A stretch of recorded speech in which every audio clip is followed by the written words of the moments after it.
Hey, so you're thinking about moving to Tampa Bay? Well, Jason and I are going to share the pros and the cons, the good and the bad about living here. We moved here a few years ago from Kansas City, and we've experienced a lot of different things, and we want to share that with you. We also have one best kept secret that we're going to share towards the end of this video, so make sure you stay tuned.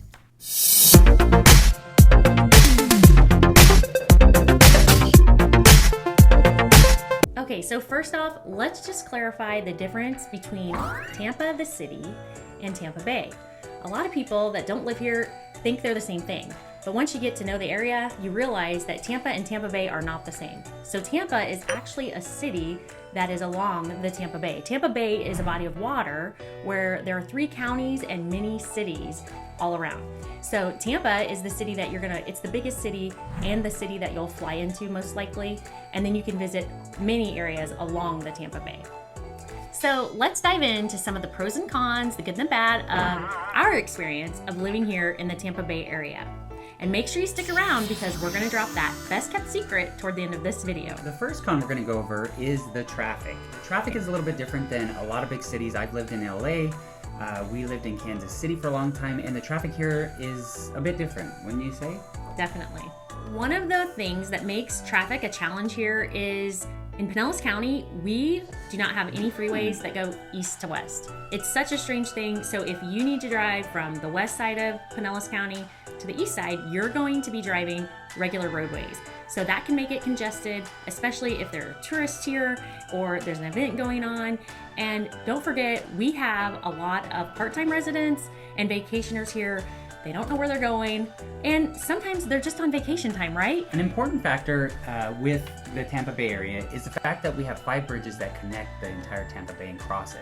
So it's really important to know, especially if you're moving here, whether or not you're comfortable going across the bridges, every day for work. So if you're living in Pinellas County and you work in Hillsborough, you're going to be driving the bridges a couple times a day. And before you make that move or commitment to living and working in different areas, you'd want to be sure that you're comfortable going across those bridges because it's a different experience. And with the storms, sometimes they close down because of high wind. And overall, you just want to make sure that you're really comfortable driving on those. What are some tips that you'd give people visiting or people that are looking to move out here? I think it's really important to know where you're going to be traveling regularly and to map it out before you come here, obviously. And then you're always just going to want to know if there's any events going on so that you can prepare and be ready for any kind of traffic disruption. So, one important con about relocating here or visiting here in Tampa Bay is the insects and animals. There are a lot of unique animals and insects that I've never encountered living in California, Arizona, and Kansas City. So I think moving from Kansas City, we were really surprised at some of the unique animals and insects that are here and that you encounter on a regular basis, wouldn't you say? Absolutely. Yeah, one of the biggest ones that everybody talks about that we'll cover and get off, the table first is the gators. Alligators are everywhere. If there's fresh water and there's a body of water that doesn't connect to the ocean, likely there's gators in there. So another insect that is different than anywhere else is the palmetto bug. I hadn't even heard of that really until after we got here, to be honest. Yeah, I mean, maybe I had heard of them. I don't know. But anyway, so palmetto bug, if you don't know what that is, it is a flying cockroach, and it's huge. And they're fast. We've had a few encounters of them, but not too bad. I think pest control is probably the best thing you can do around your house or your home. Okay, and finally, let's go over termites, right? Yeah, termites. So termites, I don't remember having very many experiences. Many of the houses in the neighborhood get tented throughout the year, have inspected on a regular basis, and have treated real quick before they become, something that destroys your asset and, your home. The next con we're going to go over is the heat and humidity and mold that comes about from the humidity. So mold can be as bad as you hear it is. Getting inspections done on your house are critical. You want to know on that inspection whether or not there's mold. We've had mold in a hotel room that we stayed in, and that was disappointing. We were really disappointed about that, and we had to move around until we got a room that was, mold-free, of course, right? And we've been in homes to preview them with mold in them, which has been surprising. So mold is prevalent, and, for our home, to keep our home free of humidity and mold, we have a dehumidifier running all the time. And that pretty much set at 50% humidity or less keeps our house Comfortable. real comfortable. And it lowers your electric bill because your air conditioner's not working as much. And overall, it makes it comfortable in the house. Okay, so let's move on to the good stuff. The first one being weather. I personally think that the weather is amazing here. It's sunny almost every day. Honestly, the city closest to us is called Saint Petersburg, and they are called Sunshine City. They have the most days of sunshine out of any other city in the United States. So I definitely made it to the right place. It's just a good mood elevation, and you can be outside doing the things you enjoy with your family. It's just a really, really pleasant thing. Winters are much more milder. However, it does get a little cool, so you do get your little winter vibe if you like that. You can definitely wear a sweater. If a storm does come, usually it's in and out real quick, and you're back to a sunny day. Weather is good. The next pro, our thing we love about Florida, and I think is beyond amazing, is the wildlife. The wildlife here is second to none. We had some great wildlife in Kansas City, but here it's a lot different and it's very diverse, wouldn't you say? Absolutely. We have everything from sea life. We have lots of shorebirds. It's really awesome. I enjoy seeing all of the different types of birds. You wouldn't believe it. Like what? What kind of birds do you see? So we see American oyster catchers. We see little parrot conures. We see pelicans diving for fish in the sea.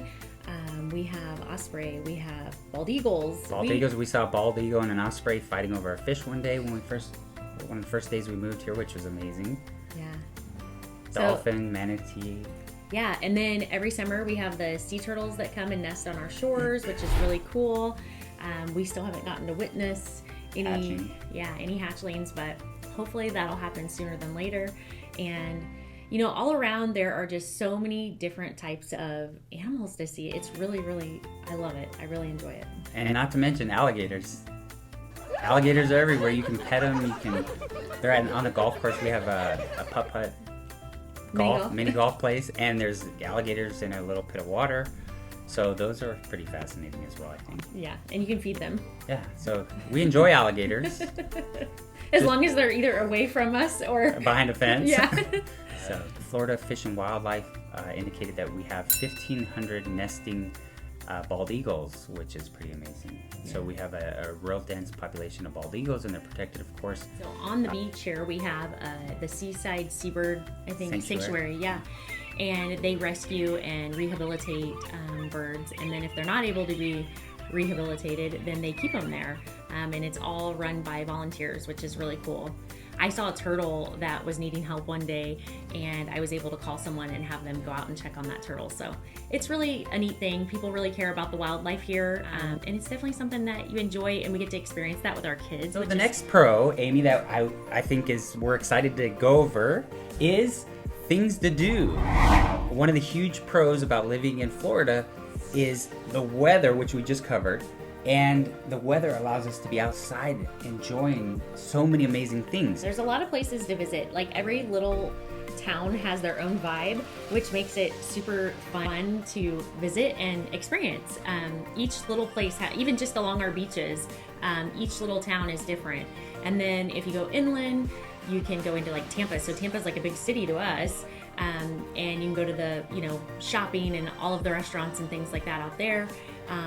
We also have amusement parks. Riverwalk on Tampa is really popular, and there's great things to do there. The other one is John's Pass, not far from us. It's a great little fishing community and village, and they've got great shopping and restaurants. John's Pass is another great place to check out. You can go deep sea fishing with Hubbards Marina. They're awesome. Absolutely. Check out Hubbards Marina. It's a great place, and the reviews are amazing. They do everything from dolphin watching to sunset cruises to deep sea fishing, and that's exactly what they're known for, is the deep sea fishing. But they've got so many other things that you can do. And then up in Clearwater, they've got the Pier 60. You can fish off for like $1, I think, plus the fishing license. And they also have the night performers or the street performers at the pier. They have artisans all along the pier. It's a really neat thing to do. We actually ride the trolley. We have this little beach trolley that runs up and down the beach. and it's so fun because you can just hop on, go to lunch, and then hop back on and come home. And it's a fun little day trip, and we really enjoy it. Our kids do too. And if you like to sail, there's different sailboat rentals, but there's sailing clubs up in Clearwater and one in Saint Petersburg. So you can join for a pretty decent fee, and you pay the fee once a year, and then you get to use their catamaran and the different boats that they have. People that haven't been here is to go enjoy Fort DeSoto. I mean, we've gone down there so many times. We've rented kayaks. They've got bikes, a snack area. They've got, what's the four-wheel bike? Surrey. The Surrey. And those are awesome. There's a great little place that rents them by the snack shack. And that made some huge family memories for us and our kids. We saw our first manatee there when we were on vacation here. Yeah, that was awesome. And you can rent the kayaks, like I said, and you go through the mangrove trees. You know, another thing about Fort DeSoto is it is the furthest southern tip of our beaches here in Pinellas County. And so when you're on the tip of that, you can see another piece of land across, and you're at the mouth of the Tampa Bay. And the other tip of the land that you can see is Madeira Island, which is across the Sunshine Skyway Bridge. So super cool. And there is an island out there as well. There's an island called Egmont Key, and I visited that and did like a day yoga retreat there. Super amazing. There's just so many things here to enjoy. I mean, it's really endless. We could talk all day about how much we love Florida and living here in the Tampa Bay area, but for the sake of keeping things short, we are going to talk about one of our most favorite things, and that is the beaches. Beaches, Yeah. yes. We visited here back in, I think, 2017 with our boys, and we were on a vacation. It was kind of like a surprise thing, and we fell in love with this place. Like, it is truly magical here. And I've always dreamt of living at the beach, and this was doable for us. It wasn't too busy like the Los Angeles area is, you know, when we visited beaches over there, or even the beaches over on the east coast of Florida. There's 14 different towns along the Barrier Island that we live on, so each one has its own beach, and each one has its own vibe, and you can go visit all of them. And there's just something different at each one, so it makes it fun. You can feel like you're on a vacation just, you know, by going to the beach up the street. So we really love it. We, you know, are still learning about this area, and that makes it amazing. Okay, so some of the reasons we love the beaches here so much are because, one, the water is so beautiful. A lot of times it is turquoise and clear and calm, and it makes you feel like you're in a tropical oasis, and who doesn't love that? I don't have to go traveling down to the Bahamas to find a tropical paradise. I can just be right here. And I love that. I didn't even know that that existed in the United States until I visited this area. So for me, packing up my family, heading over to the beach and enjoying the calm waters and being able to play and hang out in the sunshine with a nice breeze and watch sea life and all of the things, that's perfect for me. And it's always free entertainment too. So we can call up friends and they just come and meet us over at the beach and we hang out. Our kids go out and play. It's just a really good time. We also, our youngest has just started skim boarding, and that has been really fun for him. And it's amazing. Like, friends from school will just call and they'll be like, hey, we're going skim boarding. You want to go? And we just go over there, and it's free entertainment. We get to watch the sunset. The kids play. It's amazing. Yeah. So you're thinking about moving to Tampa Bay, Florida, and you're looking for some best kept secrets. Well, as we told you at the beginning of this show, we do have a best kept secret, and one that we love. I think it was one of the reasons we decided to move here, or one of the top reasons, because we love this and it influenced our decision because it's so magical. And that is Caladesi Island. Yes, and St. Clark. And there's so many great things about this place. You have to take a boat there, so the only way you can get to it is by boat. And you can travel up to another park. It's called Honeymoon Island State Park. You hop on a ferry there, and you take it over the St. Joseph Sound, which is like this beautiful stretch of water. It's every time I go on a boat on that, I'm just, I love it so much.